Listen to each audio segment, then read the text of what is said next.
Oi, pessoal, bem-vindos a mais um episódio do nosso LearnCast by LearnBase.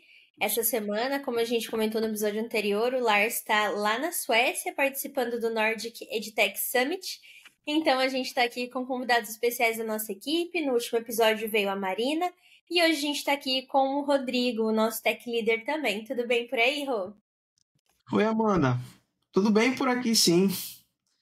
Oi, pessoal. Me apresentar aqui. Eu sou o Rodrigo, o Tech Lead da LearnBase e sou responsável pela parte de tecnologia e integração das plataformas para os nossos clientes. Muito legal estar aqui com você, Rô. Obrigada aí pela disponibilidade de participar desse episódio. Bom, como sempre, a gente vai trazer aqui alguns insights, alguns bate-papos sobre a última newsletter dessa semana, né? Focando aí no ensino superior. Então, a primeira notícia que a gente traz aqui é sobre o ChatGPT reacelerando na volta às aulas, né? Então, teve uma quedinha aí no summer break lá nos Estados Unidos, na Europa, e é correspondente ao nosso período de férias aqui em julho, mas foi voltar às aulas, já teve um crescimento na utilização da plataforma, né, Rô? Realmente, né? Os alunos utilizam muito a ferramenta. Faz parte do nosso dia a dia e com a necessidade de uma ferramenta poderosa dessa, devido às aulas, claro que vai aumentar o uso de novo. Exato, e é muito interessante de ver isso, até considerando que o ChatGPT já lançou, né, o seu modo estudo aí para os estudantes, tanto a nível escolar quanto a nível universitário, com o método socrático. Então, a gente consegue ter aí dados comprovando que a utilização do ChatGPT na rotina escolar e na rotina universitária é bem palpável, né? Bom, Sim. seguindo aqui para a próxima notícia. Então, a gente trouxe uma notícia que fala um pouquinho da metodologia que nós já discutimos em outros episódios anteriores, aquele Two-Hour Learning, que é a escola lá nos Estados Unidos, a Alpha School, que está trocando a metodologia tradicional, daquelas 6, 7 horas de matérias de escola, né? Matemática, português, geografia, pela nova metodologia de 2 horas de aprendizado convencional e o restante do tempo sendo direcionado para outras atividades. O que você tem para comentar sobre isso, Rô? Eu acho fantástico a elaboração do nosso currículo escolar. Se houve também a mudança na sociedade, na maneira que nós vivemos, claro que tem que haver mudança da maneira como somos educados.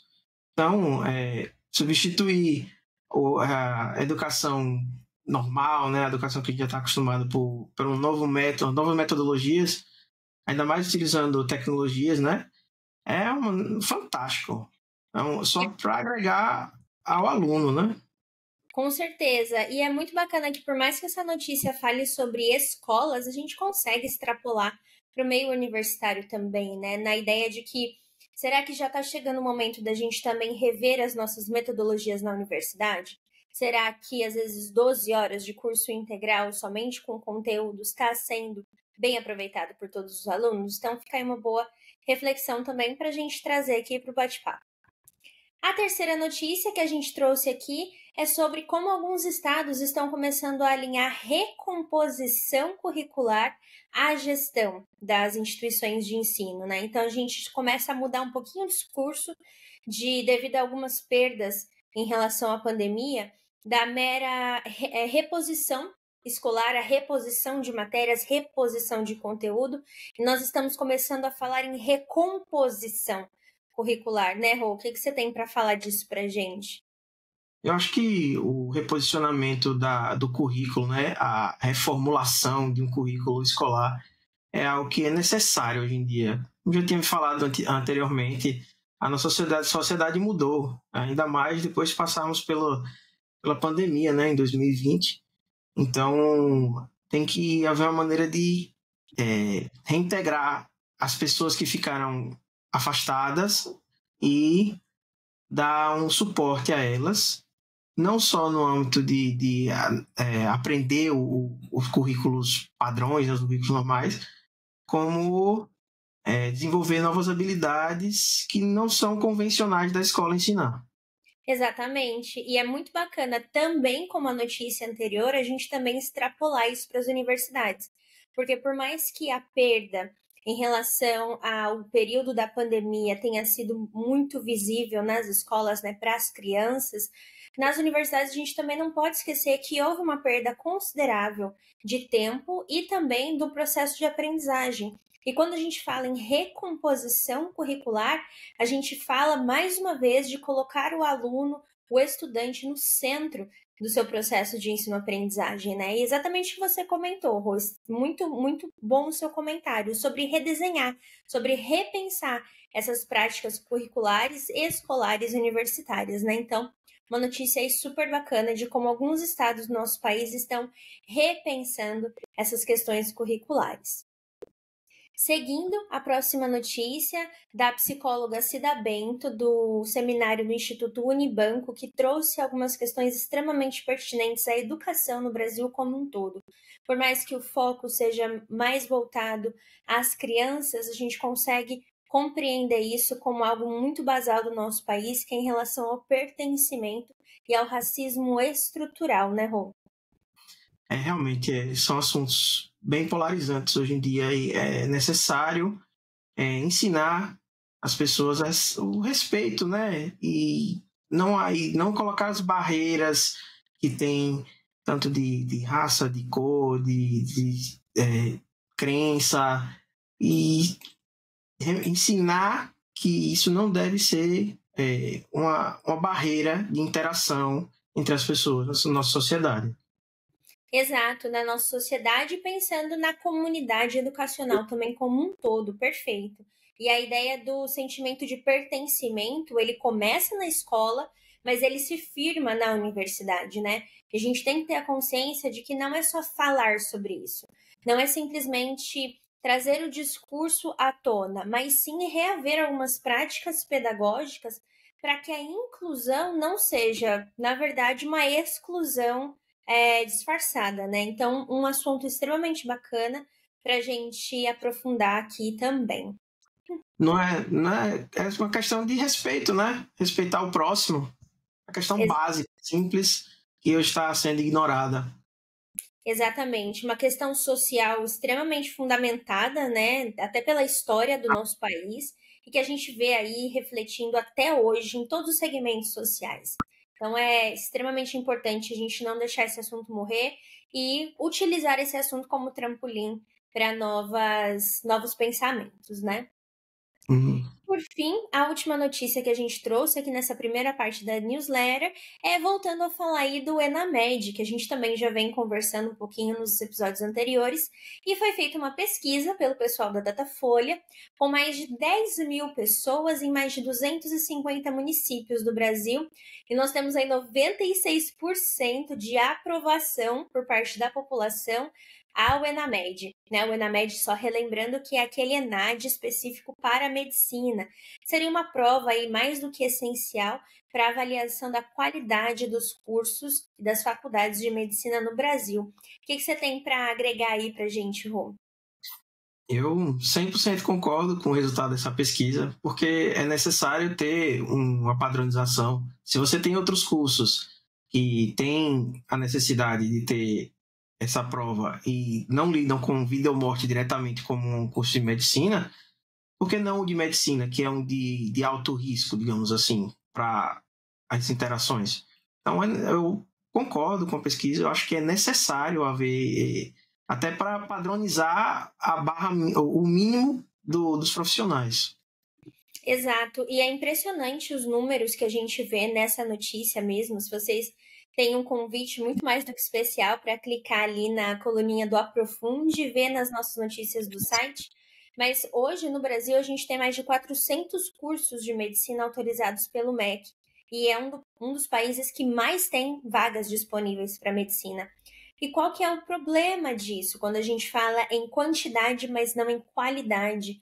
Algumas dessas instituições acabam focando mais no EAD, com poucas aulas práticas, com baixa infraestrutura, falta de hospitais-escola, que é um ponto extremamente central, como você bem pontuou, Rô, na ideia de você estar lidando com vidas, né, diretamente.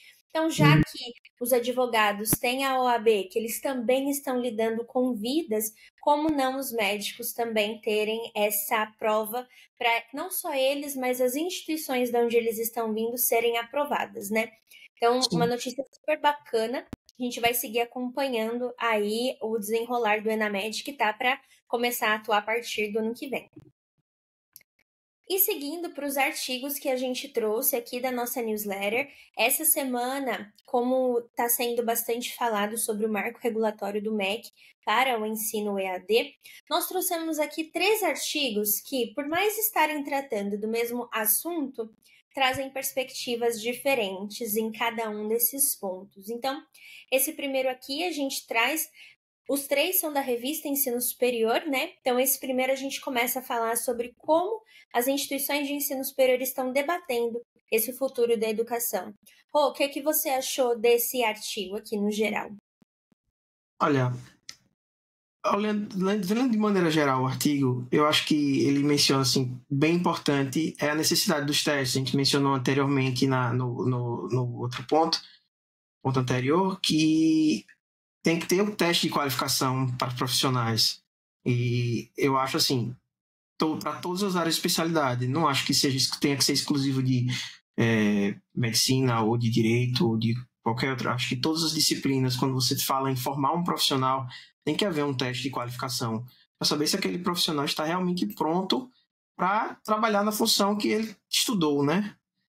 Então, eu acho que tem que ter não só esse teste, como agência de regulação para todos os setores que vão fazer isso. Então, não é só você aplicar qualquer teste, é você regulamentar as profissões, né? Realmente, para você ter uma qualidade mínima dos serviços, uma padronização mínima da qualidade dos serviços dos profissionais. E mencionando mais para o fim do artigo, né, que ele fala sobre a IA e o ensino à distância, eu acho assim que a IA tem infinitas aplicações, não só para o ensino à distância, como para o ensino presencial, e traz desde vantagens de facilitar o estudo, o entendimento, trazer outras opções para acessar as informações. E eu acho que é uma ferramenta que está no começo, na sua infância, da exploração para esse campo de educação. E para o meu lado de tecnologia, eu acho que é fantástico, eu acho que só tem a agregar. É uma ferramenta que tem que ser bem usada no campo para poder agregar muito valor aos estudantes. Com certeza. E é extremamente importante a gente compreender que esse marco regulatório do MEC realmente está aliando tudo isso, né? Aliando a educação com esses avanços tecnológicos. Então, por mais que para alguns esse excesso de legislação possa ser um impeditivo para o caminhar da educação universitária no país, a gente também tem que levar em consideração que essa regulamentação bem aplicada, bem feita e feita com cuidado, com cautela nas instituições, só tem benefícios a trazer, né? A professora Elizabeth Guedes, que é a presidente do conselho da ANUP, Associação Nacional das Universidades Particulares, ela é a porta-voz aqui nesse artigo e traz bastante insights extremamente relevantes para a gente ter esse entendimento de que, por mais que exista a regulamentação, como que isso vai ser aplicado agora, né? Então, uma conversa muito importante, de altíssimo impacto, extremamente relevante para o contexto educacional e tecnológico que a gente vem vivendo, né? E seguindo no mesmo assunto, a gente tem o segundo artigo que já traz mais um pouquinho da perspectiva da qualidade dos ensinos à distância, né? Das instituições que oferecem a modalidade remota. Rô, o que você tem para falar para a gente sobre esse segundo artigo? Veja, eu vou pancar aqui uma opinião meio que contraponto, né? Sou da área de tecnologia e o artigo menciona muito sobre a necessidade de você ter aulas presenciais. O fato de você ter aulas presenciais não seria para todas as disciplinas. Você tem muitas disciplinas que você pode fazer simplesmente diretamente por um computador, diretamente por uma videochamada, uma conferência.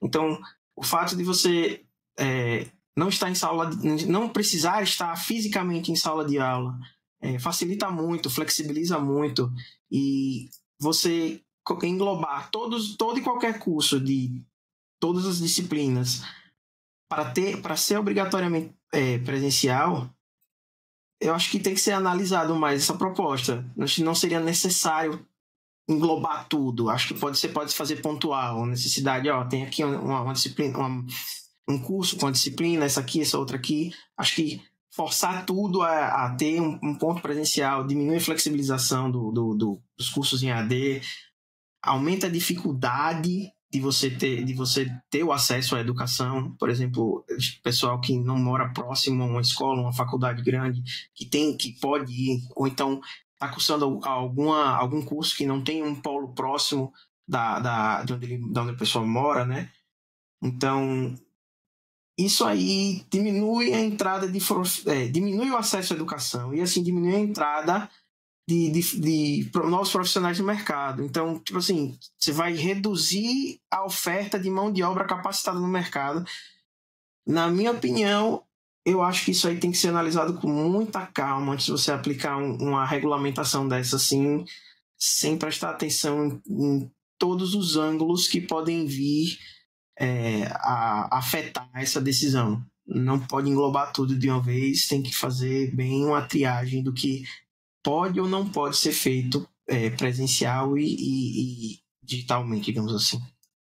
Eu não tenho muito a acrescentar, porque é basicamente isso. O artigo ele realmente traz bastante desse pensamento de estamos em fases de ajustes, estamos em fase de implementação desse novo marco regulatório do EAD, e você realmente pontuou de uma forma extremamente cirúrgica as partes mais relevantes que esse artigo traz, né? A questão aí de talvez não ser necessário a gente precisar colocar uma alta carga horária presencial em alguns cursos, pensar nessa questão das desigualdades que o nosso país tem, né? Nós temos vários extremos aí no decorrer do nosso território, cidades com polos de universidades a cada esquina, enquanto que cidades que mal têm acesso à internet ainda. Então, nós temos essas realidades, né? Mal tem saneamento, às vezes. Exatamente. Mal tem energia. Dirá o Wi-Fi ou tablet na sala de aula, né? Então, por mais essas disparidades, né, no nosso contexto social, é muito importante que a educação ela não seja barrada, ela não seja perdida, ela não seja impedida de avançar. Né? E querendo ou não, o EAD foi uma revolução no processo de ensino no nosso país, né? Desde que ele foi implementado e os cursos começaram a chegar a pessoas de baixa renda ou pessoas dessas localidades menos favorecidas, né? Então, hoje a gente precisa realmente ter o entendimento de que o marco regulatório do EAD não pode ser um marco impeditivo do EAD continuar acontecendo, né? E é extremamente importante a gente ter tudo isso em mente, como comentamos anteriormente, uma conversa que precisa continuar acontecendo cada vez mais, com mais especialistas envolvidos nisso, para que realmente esse marco regulatório ele venha para melhorar, para aprimorar o que já existe, não para barrar ninguém de ter o acesso à educação, né? E seguindo nisso, a gente entra no terceiro artigo que fala exatamente sobre essa questão da equidade na educação, né? O que você tem para agregar aqui para a gente sobre ele? Como eu mencionei sobre o artigo anterior, né, a obrigatoriedade do presencial tem que ser realmente estudada. Nem tudo você precisa estar no presencial. Assim, concordo que o presencial é super importante para o desenvolvimento dos profissionais, para você integrar os profissionais com os outros, você conhecer os seus colegas de profissão, você fazer networking, que hoje é extremamente importante na hora de conseguir um emprego. Eu acho que também ajuda na aproximação até com os docentes, com as instituições. Você tem um lugar, você vai ter um pertencimento, um convívio com as pessoas. E eu acho que o presencial é importante, mas obrigatório é algo que tem que ser estudado. Não pode ser botar obrigatório para tudo, como eu falei. Tem vários pontos positivos e negativos, mas a tecnologia já mudou, já estamos em outra época. Com a grande mudança da Covid em 2019, 2020, muitos cursos viraram 100% EAD, então a nossa realidade mudou completamente. Empregos, nossos relacionamentos com as pessoas, nossos estudo. Então, tudo mudou muito rápido, agora temos que regulamentar. Não esquecer do que aconteceu, né? E da maneira como foi mudado, e nem dar uma virada, né? Um 180 maluco e voltar com tudo como era antes e não ter. Vamos tudo presencial agora e vai cortar a chance de todo mundo, sabe? É algo para, como eu falei, parar, discutir, estudar e analisar se há realmente uma necessidade da obrigatoriedade. Eu acho que ter uma possibilidade de presencial é fantástico, mas obrigatoriedade eu já acho um pouco mais forte. Com certeza. E quando a gente fala de equidade, de acesso, né, à educação, pensando nessa questão da qualidade do ensino, a gente tem que entender que tanto o remoto, né, quanto o semipresencial, eles não podem ser vistos de uma forma menor, de uma forma diminuída em relação ao 100% presencial, né? Como você apontou aí, existem pontos que dá para a gente flexibilizar e existem pontos que é realmente inviável de flexibilizar e é necessário realmente a presença dos estudantes nas instituições. Mas quando a gente está falando em questão de qualidade, é muito importante ter também um entendimento de que não é só oferecer o curso de forma remota por oferecer, né? É oferecer um curso de forma remota que tenha a mesma qualidade, que tenha a mesma consistência, que tenha os mesmos professores, tenha o mesmo nível de ensino que um curso no presencial também teria. É realmente compreender que não são coisas distintas.